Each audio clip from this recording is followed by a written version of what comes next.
Yeah, hi, this is my ranking this week. Ranked 19,665 for the round, which is a bit average to be honest. I thought I would have done a little bit better because I won 6 out of my 8 leagues.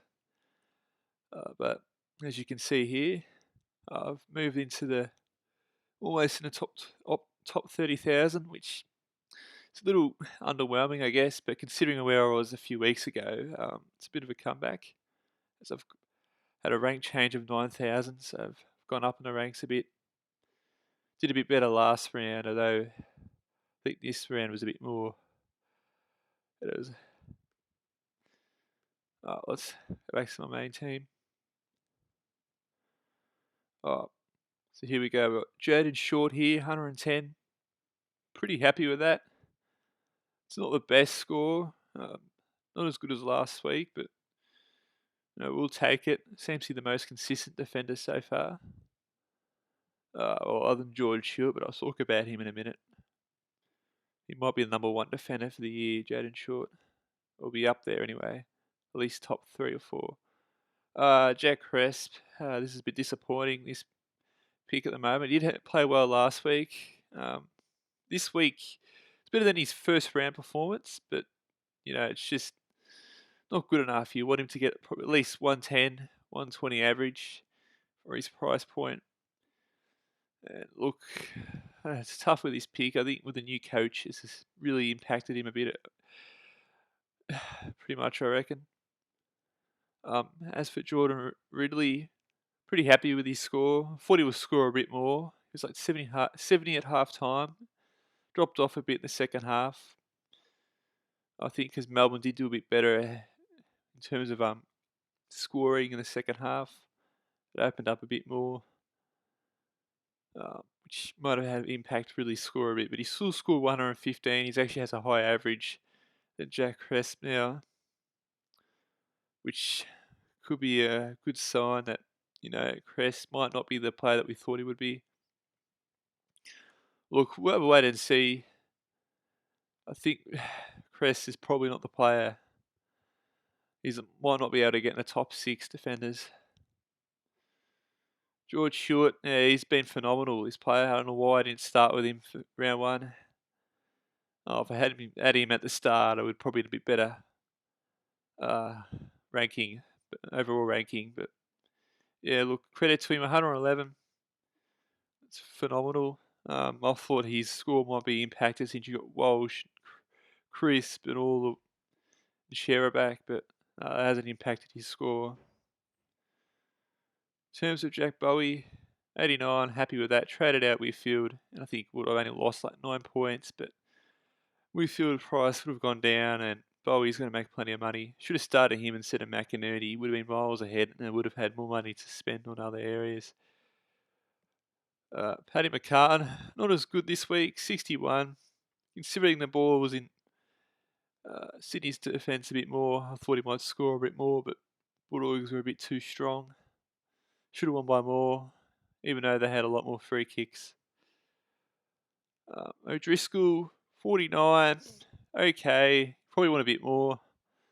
I mean, we only played like a quarter last week, was a medical sub, so which isn't really ideal, particularly you want to make a lot of money from him early, but look, once he gets that 18 score, and hopefully he can play every week, be able to make some money off him, which I've got a lot of concerns about with this backline bench. I should have picked Hinge, Bowie to start with.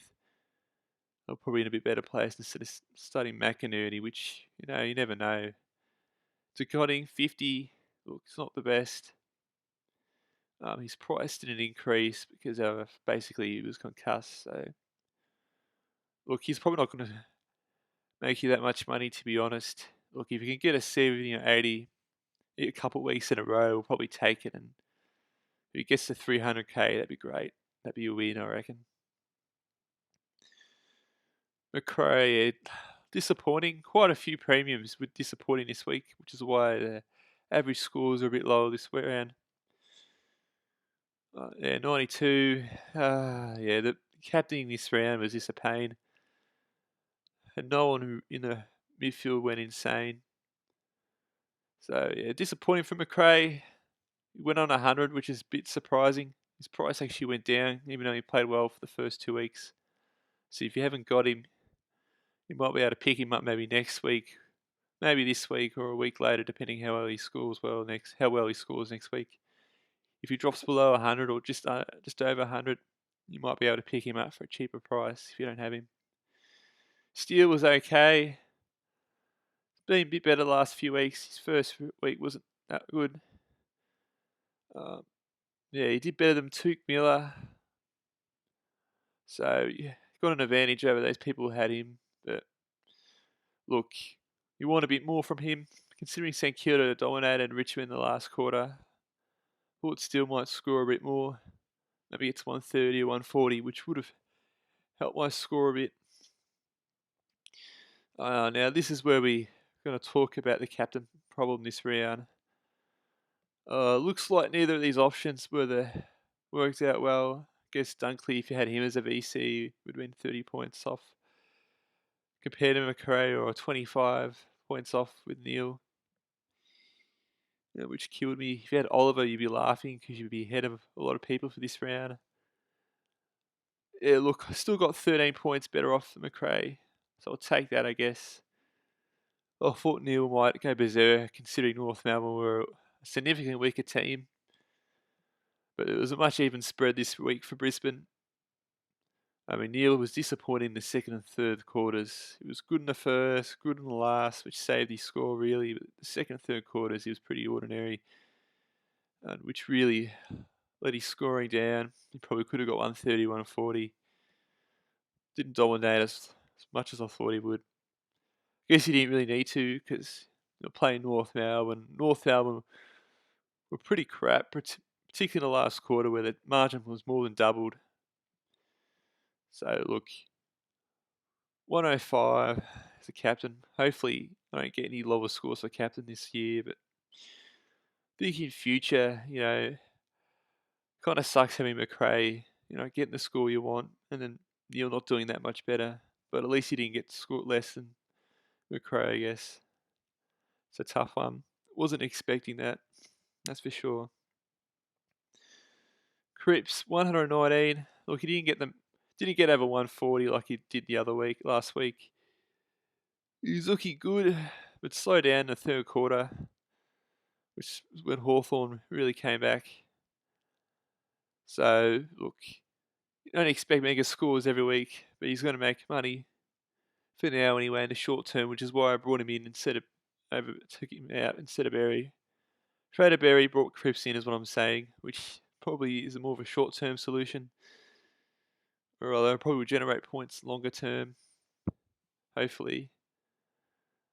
Berry, look, he's still making a bit of money, but it's probably more going to be a slow burn.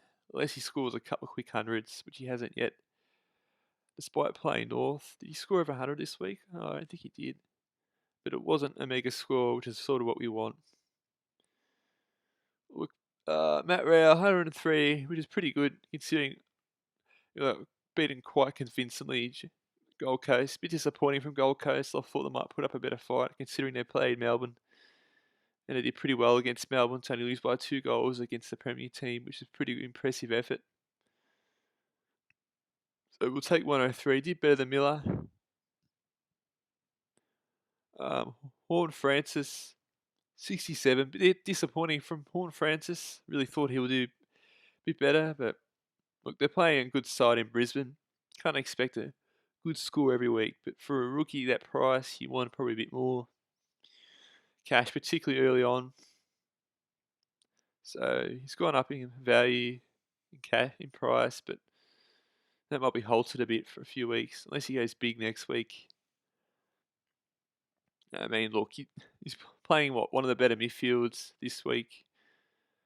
Well, against Brisbane compared to last week when he played West Coast, which are just playing half a waffle side at the moment. So, and having a lot of changes in and out, it's just stuffed up West Coast season. Nick Dacos, 91, that's okay, better than last week. Yeah, him and Horn Francis are on par with average scoring. They're both doing a lot better than this bloke in Ward. Not happy with Ward, to be honest.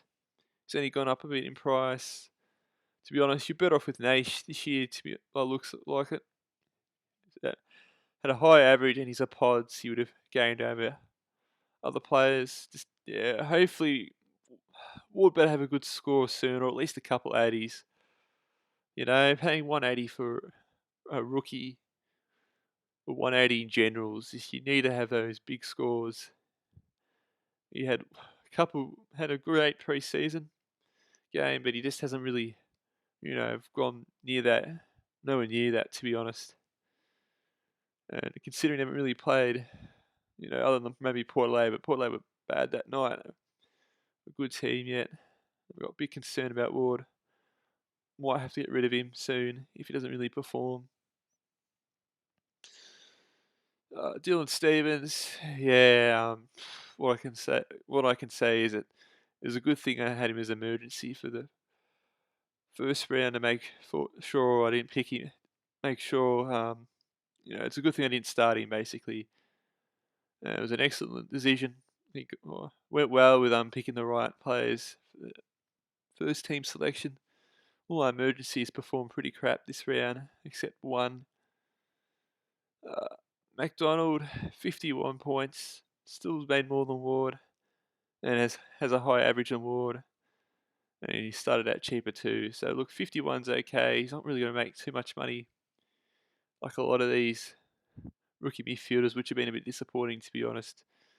Other than the ones that have been expected. I think Aish has probably been the better one this year. There might be other ones that I'm missing out on. I will look later on.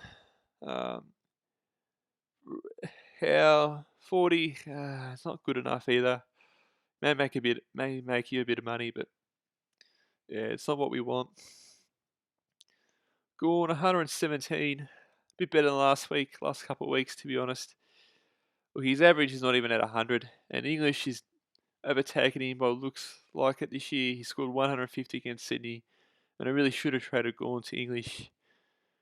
Would have saved me a couple 100k, or about 150k plus more scoring, and extra money could come in handy to get rid of some of these rookies or do a massive upgrade at some point. But look, waiting until Gorn plays against a weaker ruckman, and we'll soon see. Grundy, yeah, disappointing from Grundy. Had a terrible first quarter. Did alright in the second and third, but it was disappointing in the last quarter. Like basically the whole Collingwood side. Don't know how they lost from there. Grundy's not up to his best either. Disappointing with these two, Grundy and Gorn. You might be better off with an English or even a Wits to save your money. And maybe upgrade later on. Maybe pick up Sean Darcy at a cheaper price when he comes back in. Might be the best solution.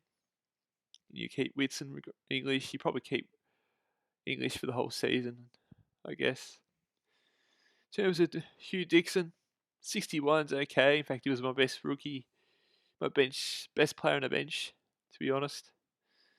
Which is kind of alarming, to be honest, if he's your best player on the bench. So hopefully he gets a game next week and scores even better and be able to make money off him. He's actually got a high average in Ward. Who would have thought? I know Ward's played an extra game, but Josh Dunkley, 129. Yeah, a bit better this week. Pretty happy for him. Yeah, a bit more opportunities this week.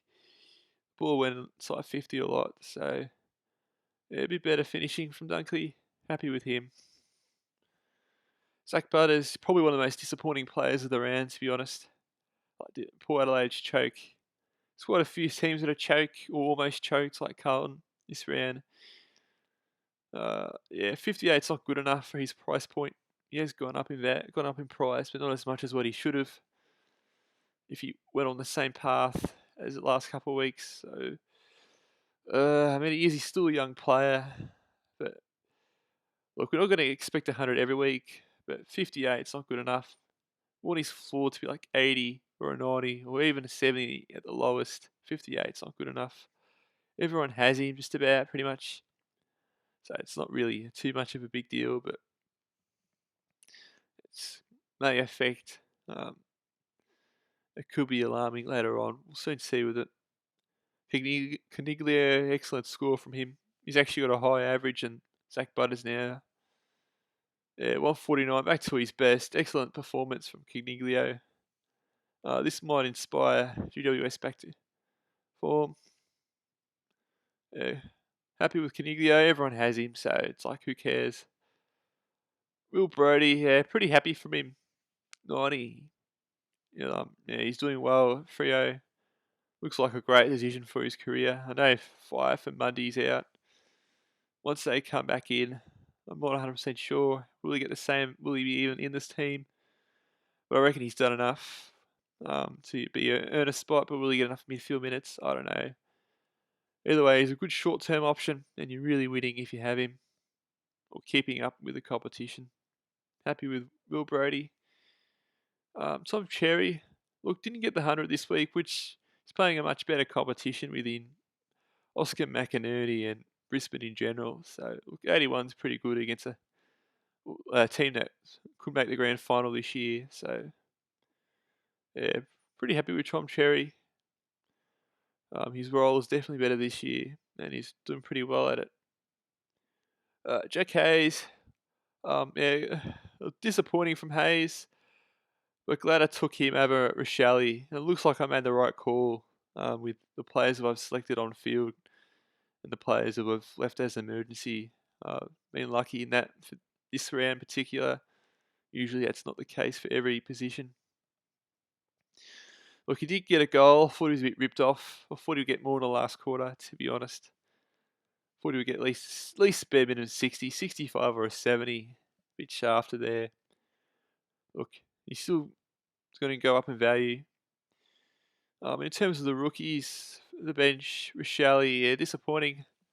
Rochelle, 36, even though I think he scored a goal, he didn't really have much impact other than that. So, even though Adelaide won as well, thought he might be able to score a bit more. Yeah, disappointing from Rochelle. I've got a bit of concern about this pick now. Had one good week. I know he's a rookie and he's a young player, but we still paid a good amount for a rookie.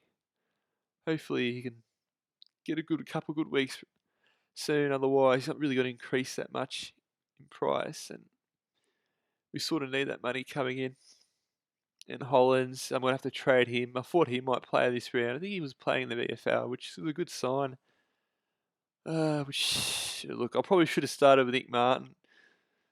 Should have made that mistake in getting him out the last minute. I think it was halfway through a round to get Hayes score, which was silly at the end of the day because Rochelle almost beat Hayes score. So, look, I'll fix that mistake this week and use up a trade. Hopefully that doesn't come back to bite me. Other than that, I honestly thought I would score a bit better this round considering I won most of my league matches. So I don't know what really went wrong. Maybe Cripps was a bit disappointing. Yeah, I don't know. Yeah, I guess having Ward and not having like a Nash or something, another midfielder, I might have to get rid of Ward. I guess soon, I reckon. If he doesn't make much money. But sometimes you can hold on to these rookies. Not too sure why. I thought I did better than last week, but I guess not. In terms of average rank, in terms of round rank. Yeah, I guess no one really went bang other than in the forward line, which is a bit of a high risk to put as captain, to be honest. Midfielders, none of the premium big guns really lived up to their expectations other than Oliver. Yeah. Other than that, yeah, not too bad. A little bit disappointing. But look, it could have been a lot worse. Yeah, hopefully we'll do better in the future. Like and subscribe.